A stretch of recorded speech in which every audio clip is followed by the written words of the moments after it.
जब तक आपको बोलने का हक ना हो, जब तक आपके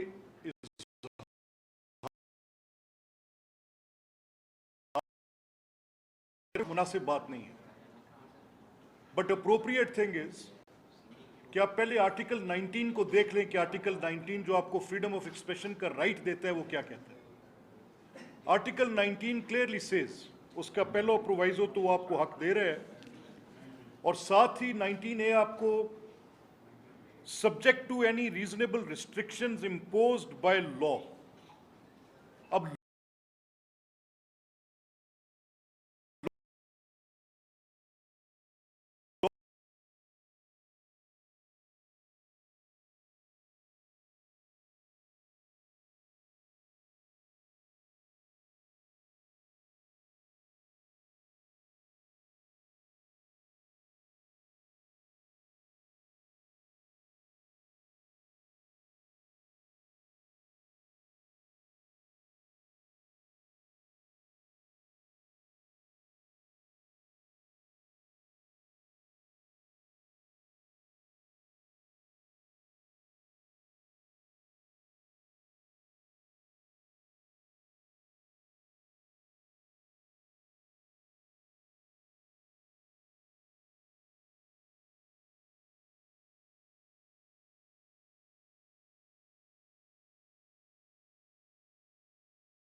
आलमियत की और सिक्योरिटी के खिलाफ बात आ रही है, तो इन हालात में आप एक काबिल गिरफ्त जुर्म कर रहे होते।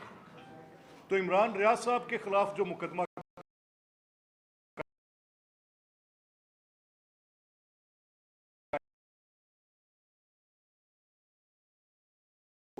और उस वीडियो के कंटेंट्स क्या है?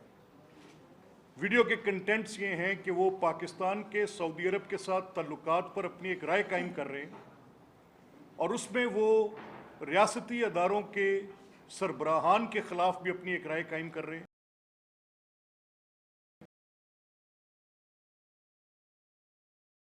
डेडलाइन क्रॉस करेंगे, इसमें कोई एलिगेशन इस तरह से नहीं है जिसकी पॉलिटिकल नेचर हो।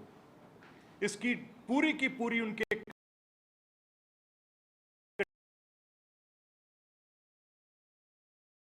कहा है, उनका ये कहना कि ये पाकिस्तान की सऊदी अरब के साथ ताल्लुकात की बात पर, और जो उन्होंने कहा वो इंतहाई ऑब्जेक्शनेबल, काबिल एतराज़, और वो इस कैटेगरी के अंदर फॉल करता है कि जिस पे आर्टिकल 121 स्टेट ये समझती है कि आर्टिकल 121A पीपीसी का सेक्शन 121A इसके ऊपर अप्लाई होता है, और ये article 19A freedom of expression के अंदर प्रोवाइडेड रीजनेबल रिस्ट्रिक्शंस के ज़िम्रे में आता है। तो अब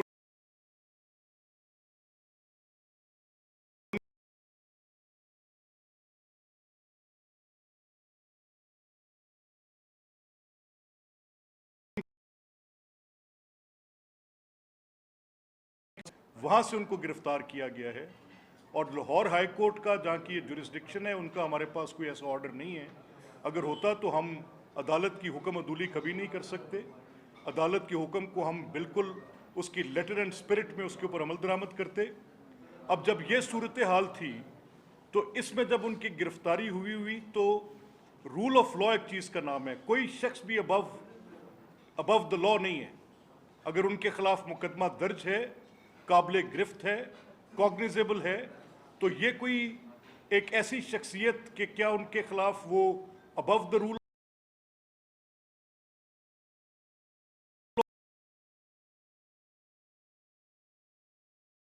और पाकिस्तान के मुजवजा कवानीन की भी खिलाफ वर्जी कर रहे थे। तो इस सूरत में उनकी गिरफ्तारी अमल में लाई गई। अब अगर इसको ये रंग देकर कुछ लोग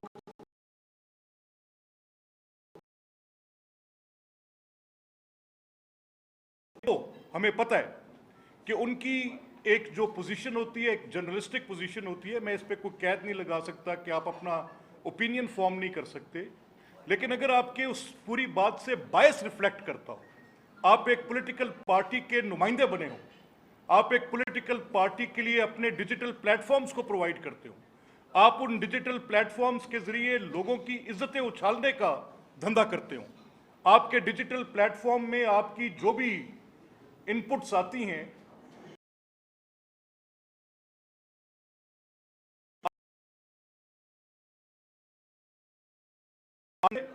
तो आपकी वो जो पोजीशन थी जब आपने पहले कुछ हमारे जर्नलिस्ट दोस्तों के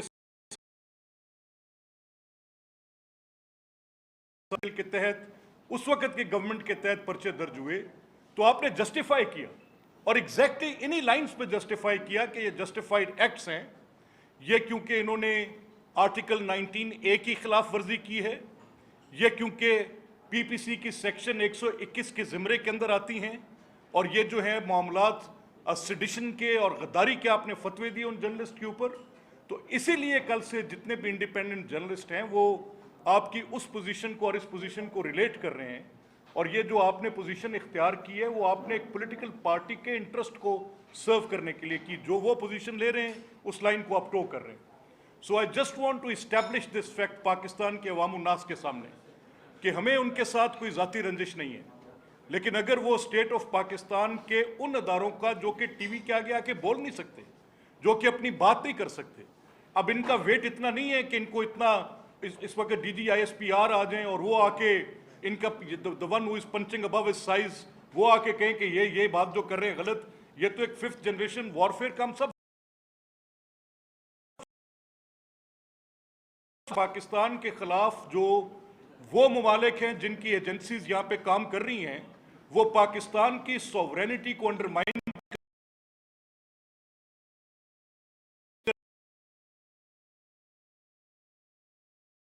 पाकिस्तान की सिक्योरिटी फोर्सेस के ऊपर पॉलिटिकल इंटरफेरेंस के इल्जामात लगाने। मैं तो हैरान हूं कि इमरान खान ने भी कल अपनी तकरीर में कहा कि मुस्लिम लीग की हुकूमत अदारों की मदद से हुकूमती असर और रसूख को इस्तेमाल करते हुए इंतखाबात में जीतने की कोशिश कर रही है। मैं इमरान खान साहब से ये मुतालबा करता हूं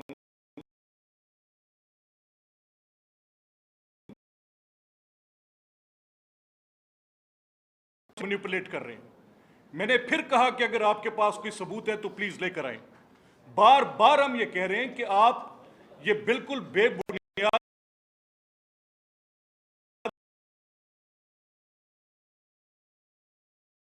शिकस्त है। आपको इस बात का पता है कि अवाम के अंदर आपकी कोई पजीराई नहीं है। आपको इस बात का भी इल्म है कि आप पिछले 4 साल के अंदर जो मिस गवर्नेंस, नॉन डिलीवरेंस, बेरोजगारी, महंगाई, आपने जो वादे किए थे उनको पूरा नहीं किया। आपने सियासी इंतकाम पर मबनी अपनी हुकूमत को कायम रखा और आपने अपने मुखालिफिन के खिलाफ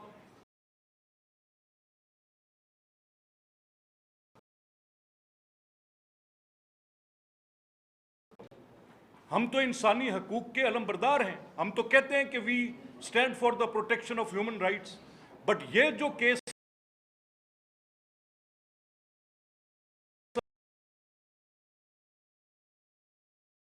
वर्जी है, तो फिर उसको आप कैसे रिलेट कर सकते हैं एक ऐसे पोजीशन के साथ जहां पर लोगों के साथ ज्यादती होती रही। आपने तो प्रोसिक्यूशन के नाम पे परसिक्यूशंस की। हमने उस वक्त आके आपके सामने सिर्फ ये कहा कि आप नाजायज मुकदमात कायम कर रहे हैं, आप हुकूमत के अंदर वो रविश इख्तियार कर रहे हैं, बिला जवाब, बिला सबूत, बेबुनियाद मुकदमात कायम करके आप बिल्कुल ऑपोजिशन को दीवार के साथ लगा रहे हैं। बट ये तो एक हार्ड फैक्ट है, ये तो वो केसेस हैं जिनकी एविडेंस है, it is available on digital media. एक शख्स जो कि पाकिस्तान के रियासती अदारों को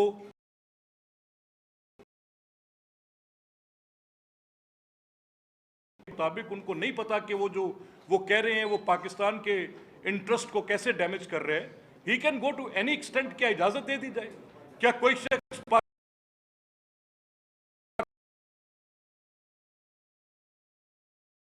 दे दिया जाए कि वो जब चाहे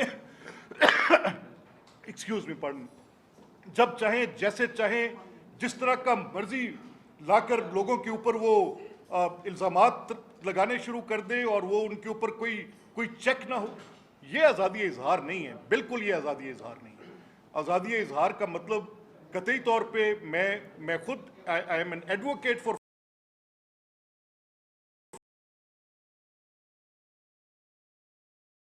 कहने का हक हर सूरत में पाकिस्तान के शहरियों को होना चाहिए, लेकिन जब आप वो लाइन क्रॉस कर दें, और वो लाइन कौन सी है जो मैंने आपको एक्सप्लेन कर दी,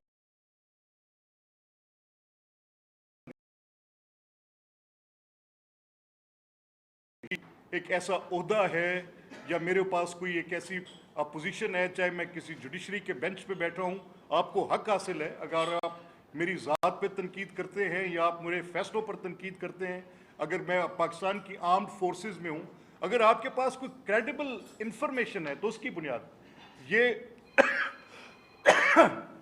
कॉन्स्पायरिंग एंड मेलाइनिंग ऑफेंस है। लॉ कहता है कि ये ऑफेंस है, तो आपको कैसे छूट दे दी जाए कि आप गैर कानूनी इकदाम करें और आपको इजाज़त मिली रहे। अब जब ये मुझे थोड़ी तशवीश थी, मैंने आपसे कहा, फ्रैंकली मैंने आपसे कहा कि मुझे थोड़ी तशवीश थी, तो मैंने जब पूरा रिकॉर्ड इनका चेक किया तो मुझे कुछ अजीबो गरीब हकाइक मेरे सामने खुले। अब अगर मैं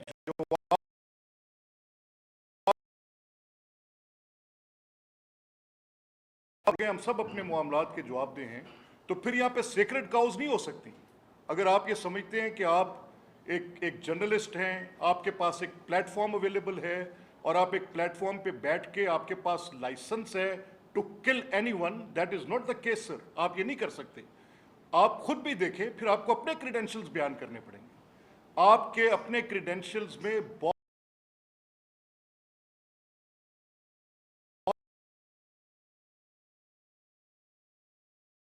के कैसे लिए गए, करोड़ों रुपए उनके अंदर कैसे दिए गए, बुजदार सरकार।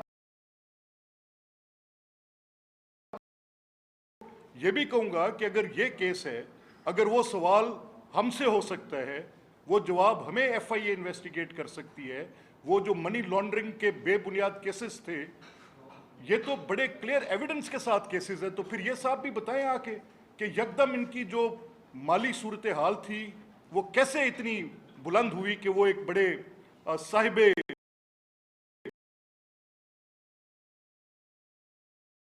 उनकी जो बिजनेस ट्रांजैक्शंस हैं वो भी सामने आ गई, और वो उनकी तफसीलात जो है होशरबा तफसीलात है। वो इस तरह की तफसीलात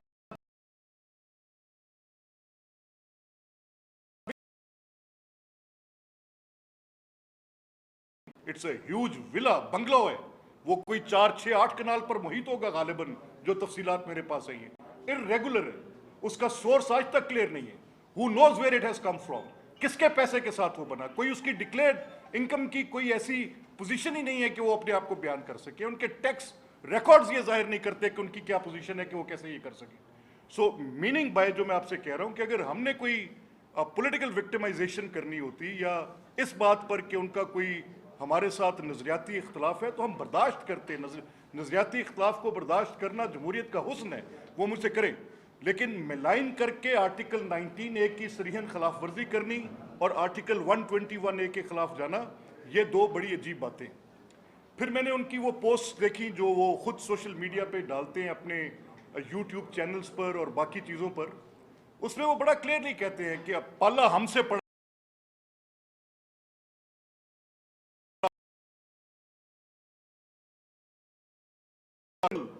इंफॉर्मेशन आई हैं कि ये जिस दिन तारीख धरना था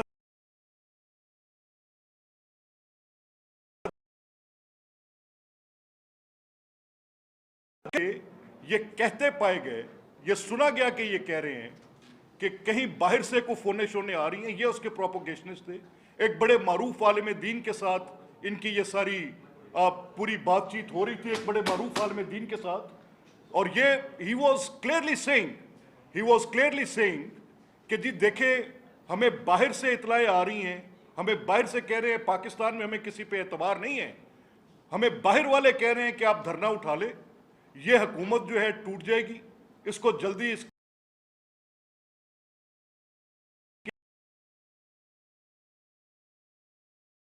आपके बकौल आपके इमरान खान आपको ये कह रहे हैं, इमरान खान पीटीआई वाले, इस इमरान रियाज खान को पीटीआई वाले को, और ये जो सो कॉल्ड इनकी कि मैं एक जर्नलिस्टिक पोजीशन से हूँ, तो वो उनको ये बता रहे हैं कि बाहर वालों ने कह दिए कि ये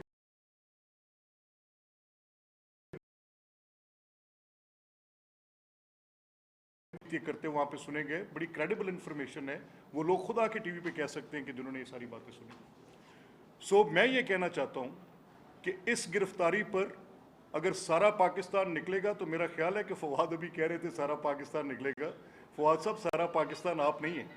सारा पाकिस्तान पाकिस्तान की अफवाज के साथ, सारा पाकिस्तान पाकिस्तान की हुकूमत के साथ, पाकिस्तान की सालमियत के साथ, पाकिस्तान के सफारती ताल्लुकात की हिफाजत करने वालों के साथ, पाकिस्तान की सालमियत और इंटेग्रिटी के साथ है, आपके इस बेबुनियाद एजेंडे पर नहीं है। दूसरी बात जो मैं आपसे करना चाहता हूं, जरूरी है, कल यही मोहतरम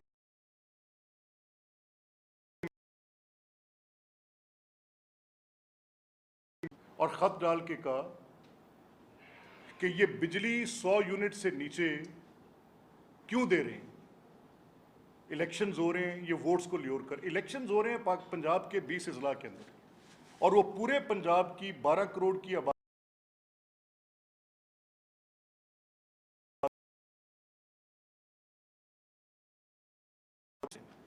यानी टोटल 11 अजला या 12 अजला के अंदर इलेक्शन है, और ये चाहते हैं कि बाकी 25-26 अजला को हम बिल्कुल बंद कर दें।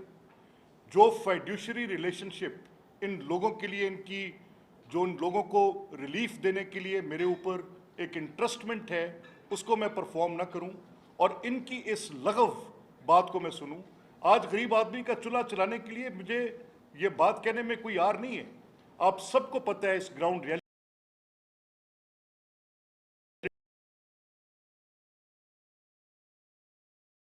Yes, I can say that Pakistan default के नजदीक था। किन वजूहात पर पाकिस्तान डिफॉल्ट के नजदीक था?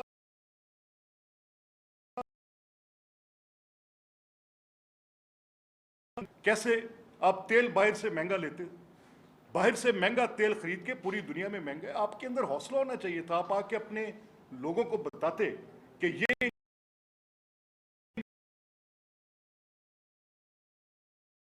के खजाने के ऊपर ये बोझ लाद रहा हूं, तो उसका नतीजा ये निकलेगा कि 2 माह के अंदर ये रियासत डिफॉल्ट करने के नजदीक चली जाएगी।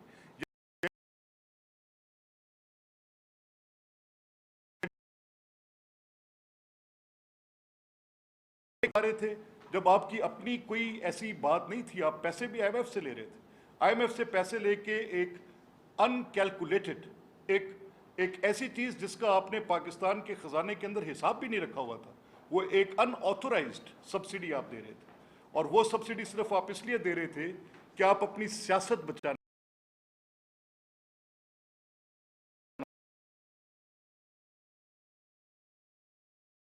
एक आईनी हक था, हमने इस्तेमाल किया। और ये सोच थी पार्टी के अंदर गालिबन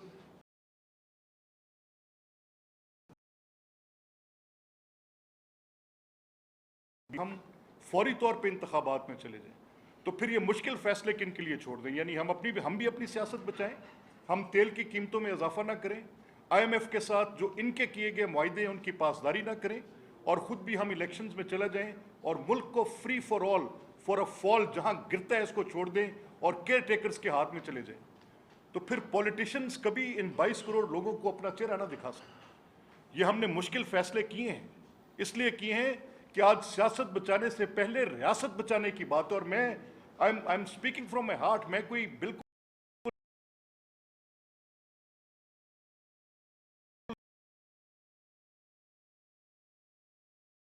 सिर्फ ये कहना चाहता था कि फ्रीडम ऑफ एक्सप्रेशन एक रीजनेबल रिस्ट्रिक्शन के साथ है। क्या कोई शख्स पाकिस्तान में इस्लामी शायर के खिलाफ बात कर सकता है?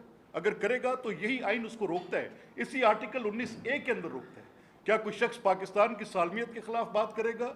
यही आर्टिकल 19A इसको रोकता है। मैं बार बार at the cost of repetition, ताकि ये बात वाज़े तौर पे ज़हन नशीं हो जाए कि जो कुछ भी किया गया है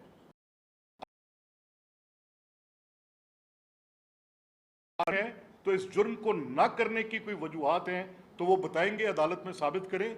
मेरे नज़दीक एज द गवर्नमेंट ये इनका जुर्म है और इस जुर्म के लिए इनको ट्रायल फेस करना होगा। सेकेंडली, कल का जो बिजली का मंसूबा हमने 100 यूनिट्स, और 100 यूनिट्स किन के, बड़ा इसके ऊपर एक सेर हासिल बहस हुई।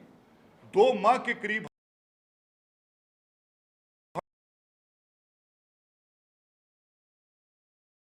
विद पावर्टी, जिनके लिए अपने घर का किचन चलाना मुश्किल है, जिनके लिए ये मुश्किलात सामने हैं कि 20, 22, 25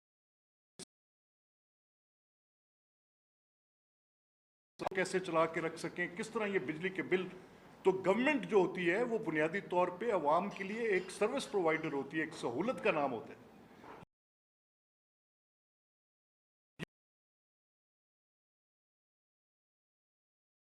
ये एक बजट प्रोसेस में फाइनेंस बिल के अंदर से गुजरा, एक असेंबली के अंदर से अप्रूव्ड बिल के साथ किया है। हमारा ये मानना था कि एक बड़ी तकलीफ बिजली की बढ़ती कीमतें हो सकती हैं।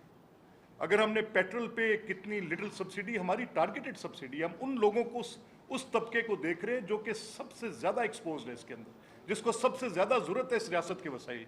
रियासत के वसाइल की ज़रूरत सिर्फ उन बड़े बड़े बिजनेस हाउसेस को, बड़े बड़े लोगों को, बड़े बड़े स्टेट फंक्शनरीज को, मतवसत तबके के लोगों को, उमरा को, ये सिर्फ रियासत के वसाइल पर क्या उनका हक है? क्या उनका हक नहीं है जो रेडीबान है? क्या उनका हक नहीं है जो दर्जा चहारम की नौकरी करते हैं? क्या उनका हक नहीं है जो मजदूर किसान हैं?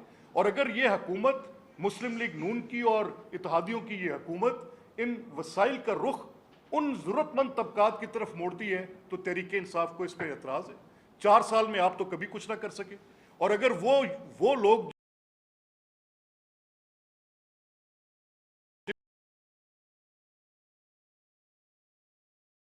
ये पिछले 12 माह में यूनिट 100 या 100 से नीचे रहे, उसके लिए किसी रजिस्ट्रेशन की भी जरूरत नहीं। सिंपली वो जो 100 यूनिट से नीचे यूज करते हैं उनकी बिजली को फ्री कर दिया। और ये कोई स्टैंड अलोन मेरा काम नहीं था। वो ममालिक जहां पर हुकूमतें अपने गुरबा के लिए सोचती हैं, उन तबकों के लिए जो कि एक्सपोज हैं, उनकी ज़रूरत को महसूस करती हैं, वहाँ पर ये फैसले किए जाते हैं। ये फैसला हमने सिर्फ इस बुनियाद पे किया कि पब्लिक को रिलीफ मिले। और अगर पब्लिक के रिलीफ पे इमरान खान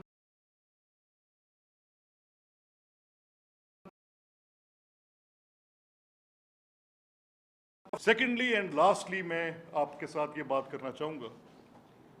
देखें, इन इलेक्शंस में ये मैं इनको बाई इलेक्शंस नहीं समझ रहा। As long as I am the part of the government, part of the cabinet, मैं आपको ये श्योर करता हूँ, मैं कल से यहाँ मुल्तान हूँ, मैं अपनी किसी इलेक्शन प्रोसेस में नहीं हूँ और ना मैंने जाना है, क्योंकि इलेक्शन कमीशन की पाबंदी है।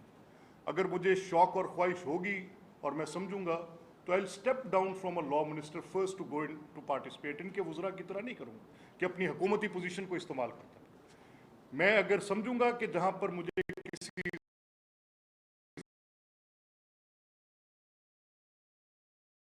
अल्हम्दुलिल्लाह जो मुझे एक ओवरऑल फील आ रही है, देखने में आ रहा है कि इन 20 में से एटलीस्ट मेरा ख्याल है कि 16-17 सीटें बिल्कुल एक सिंपल, वहाँ पे लोगों की एक आवाज़ आ रही है कि मुस्लिम लीग इंशाल्लाह जीतेगी। और 2-4 जगह पे जहाँ हमारा कंटेस्ट है वहाँ भी हम इम्प्रूव करने की कोशिश करेंगे। तो मैं ये पाकिस्तान के अवाम को बिलखसूस जो इन 20 हल्कों के अंदर इलेक्शन हो रहे हैं, ये रिजॉल्व भी चीफ मिनिस्टर पंजाब का, प्राइम मिनिस्टर का, मुस्लिम लीग के एंड अलाइड गवर्नमेंट का, कि ये बिल्कुल डी वेपनाइज्ड कॉन्स्टिट्यूंसीज होंगी। इसमें किसी जगह पर किसी असले की नुमाइश, किसी तरह से भी कोई असला बरदार लोग, किसी तरह से भी कोई ऐसी सूरत जहाँ पर आपको नजर आए कि कोई वेपनरी है, बिल्कुल ज़ीरो मिनिमम लेवल पर होगी। और ये हम इंश्योर करेंगे। मैं इन अल्फाज के साथ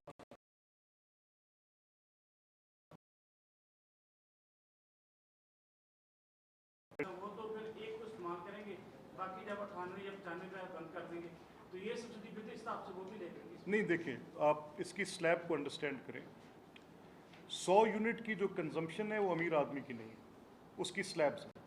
जो 100 यूनिट की कंजम्पशन पे है वो आदमी है जिसके घर के अंदर है या एक बल्ब है, और अगर बड़ी बात हो तो कुछ थोड़ी बहुत कोई और इलेक्ट्रिकल इक्विपमेंट हो जो कि बहुत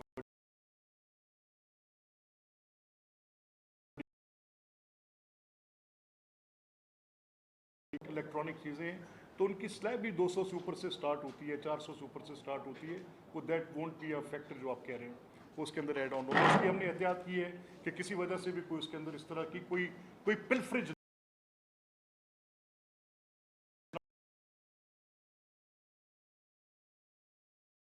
करीबन 12 माह तक 100 यूनिट से नीचे रहे हैं, वो लोग इसके बेनिफिशरीज होंगे।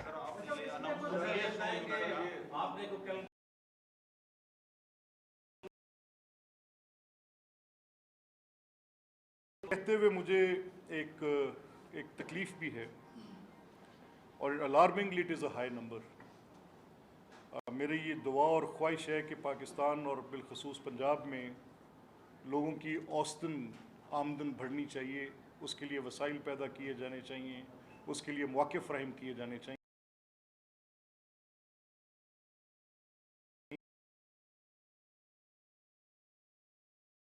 किसके साथ वो लोग जो कि वाकई ज़रूरतमंद हैं, वसाइल का रुख उनकी तरफ मोड़ा जाएगा इंशाअल्लाह। सर ये बताइएगा कि जैसे आपने इमरान रियाज की बात की, इस तरह बहुत सारे ऐसे लोग हैं जो सोशल मीडिया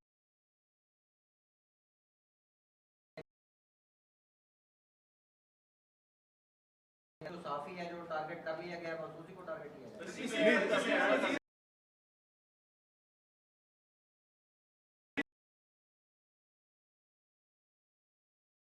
जो गुज़िश्ता दौर में इस तरह की बातें कर रहे थे, उन्होंने गिरफ्तार किया था। मरियम नवाज उनके घर गई थी, आपके पीडीएम की तमाम लीडरशिप उनके घर गई थी। उस वक्त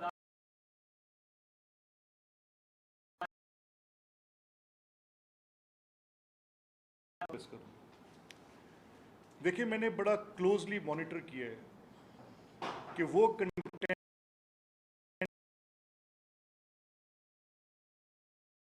शरीफ साहब की वो गुजरांवाला जलसे की थी, जिसमें उन्होंने आर्मी चीफ का नाम लिया था, DGISI का नाम लिया था।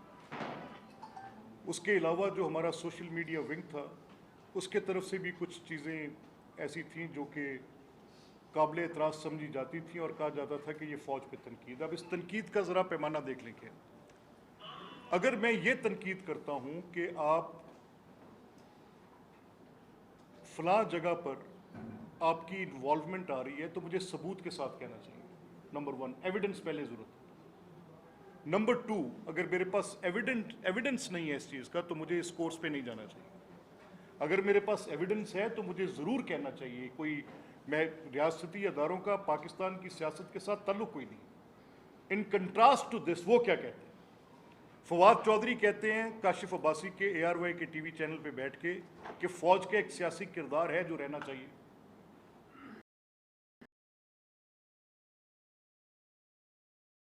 नहीं होना चाहिए। फवाद ये कहते हैं कि जजेस का भी सियासी किरदार है और रहना चाहिए, और उनको इमरान खान ये कहते हैं कि न्यूट्रल को न्यूट्रल नहीं रहना चाहिए, न्यूट्रल को अपना असर और रसूख इस्तेमाल करना चाहिए। अपने आप को वो एक नेकी की तशबीह देते हैं और हमें एक बदी के तौर पे बयान करते हैं। वो आपको याद होगा, उन्होंने एक टैग लाइन भी की हुई थी जिसमें वो कहते थे कि नहीं उल मुनकर अमर बिल मारूफ, वो अपने आप को कहते थे और कहते थे न्यूट्रल अमर बिल मारूफ के साथ आ जाए। तो ये तो इंसाइटमेंट है, दावत देना है। यानी आप एक रियासती अदारे को, अस्करी अदारे को जो पाकिस्तान की सिक्योरिटी का जिम्मेदार है, जिसके हाथ में बंदूक है, उसको आप कह रहे हैं कि सियासत के अंदर अपनी अमलदारी लाओ। और किस सूरत में लाओ? कि मैं अमर बिल मारूफ हूं, मेरे साथ खड़े हो जाओ। तो ये वो इंसाइटमेंट है मैं जिसके खिलाफ हूं। और अगर मेरे पास कोई ऐसी एविडेंस थी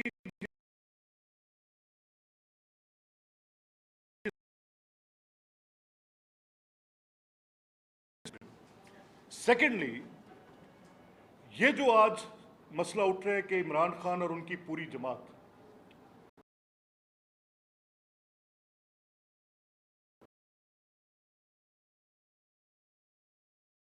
उनकी अपना जो उनके फैमिली मेंबर्स के ऊपर उनके हरासमेंट एक क्रिएट की हुई, ये सिर्फ फौज के खिलाफ नहीं है, यही पोजीशन उनकी अदलिया के खिलाफ भी है।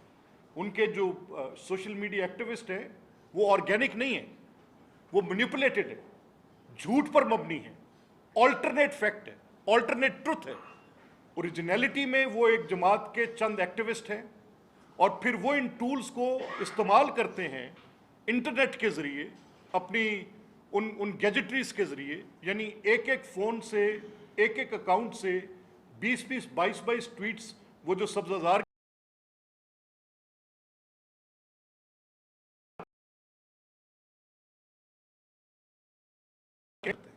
और वो जब एविडेंस मौजूद है कि ये सारे झूठे हैं, ये सारे फैब्रिकेटेड हैं, एक्सेंचुएटेड हैं, ये सारे के सारे जो हैं एक एक एक पोजीशन लेने के लिए, टॉप ट्रेंड ट्वीट बनाने के लिए, तो वो ऑल्टरनेट फैक्ट कभी रियलिटी में ट्रांसलेट नहीं हो सकता। इस मुल्क के लोग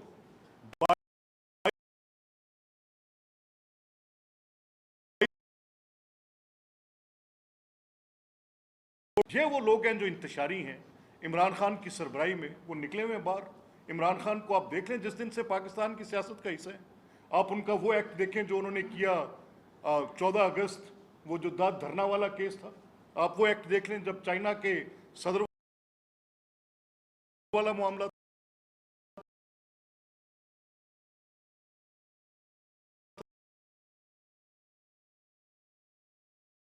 की दोनों की, मेरा ख्याल है कि मैंने आपकी वजाहत वो की है जो कि आप देख लें अपने काबिल।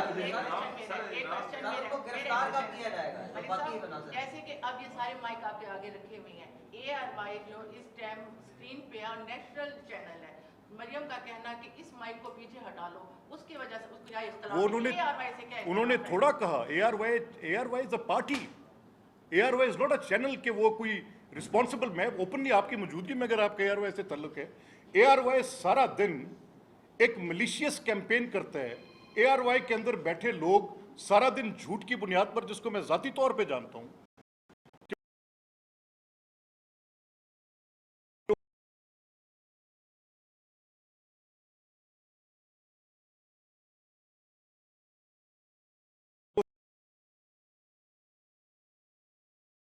रियलिटी मांगे। ये तो हमारा, क्योंकि आपका चैनल है, हमारे सामने आ जाता है, आपकी तंदो तेज सवालात, आपकी हर चीज़ को हम बिल्कुल बर्दाश्त भी करेंगे, सहेंगे भी, और अपने तई उसका बेहतरीन जवाब देने की भी कोशिश करेंगे। लेकिन जब आप साइड देंगे तो फिर किया है, आप टॉक शो में बैठते हैं ARY के, आपने वहां पे कहा, तो वहां पर देखिए, मैं आ गया कि वो भी किसी प्लेटफॉर्म पे आ जाए। देखिए मेरी बात सुने। देखें, ARY एक मलिशियस येलो जर्नलिज्म कर रहे हैं, ये फैक्ट है, और मैं प्रूव कर सकता हूँ किसी कोर्ट में जाकर। मलिक साहब, इंटरनेशनल लेवल पे पेट्रोल की प्राइसेस कम हो रही हैं वहाँ पर। सर, इलेक्शन वाले दिन शाम को 9 बजे जो है वो एक चैनल खड़ा होकर सर अनाउंस कर देता है कि नवाज शरीफ साहब वज़ीर आज़म है, तो सर आप उसको कैसे देखेंगे? और दूसरा, जमहूरियत सर इस वक्त देखिए, मैं आज की वजह से खतरे में सर पड़ी हुई है। नहीं, देखिए, मैं मरियम नवाज है सर, अदलिया के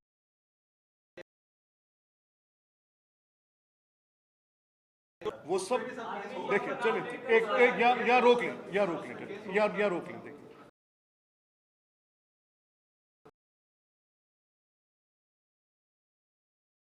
को क्या उन्होंने वो जेल जो काटी, वो आपके हाफजे में से उतर गई है? अपनी